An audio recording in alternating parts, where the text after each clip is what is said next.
فرعون کی ٹیکنالوجی اور سائنس کی ترقی کا اندازہ کریں کہ یہ 7,000 سال قبل 700 کلومیٹر دور لکسر شہر سے 1 کروڑ پتھر یہاں لائے۔ ہر پتھر 25 سے 250 ٹن وزنی تھا۔ یہ ون پیس تھا اور یہ پہلے پہاڑ سے چوڑائی میں کاٹا گیا تھا اور پھر 700 کلومیٹر دور لایا گیا۔ یہ پتھر بعد ازاں صحرا کے عین درمیان 170 میٹر کی بلندی پر لگائے بھی گئے۔ قدیم مصری آرکیٹیکٹس نے 8,000 سال قبل مقبروں کا ایسا ڈیزائن بنایا جو ہر طرف سے بند بھی تھا، لیکن بندش کے باوجود اندر سورج کی روشنی بھی آتی تھی، ہوا بھی، اور اندر کا درجہ حرارت بھی باہر کے ٹیمپریچر سے کم رہتا تھا۔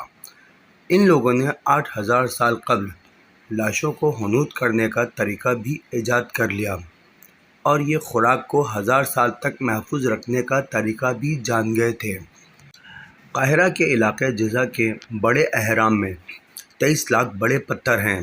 ابو الہول دنیا کا سب سے بڑا ون پیس اسٹرکچر ہے، اور یہ لوگ جانتے تھے شہد دنیا کی واحد خوراک ہے جو کبھی خراب نہیں ہوتی۔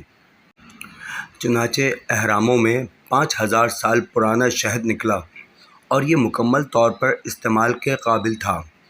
یہ لوگ کمال تھے، بس ان میں ایک خرابی تھی، یہ متکبر تھے اور اللہ تعالیٰ کو تکبر پسند نہیں، چنانچہ یہ پکڑ میں آ گئے اور یوں عبرت کی نشانی بن گئے۔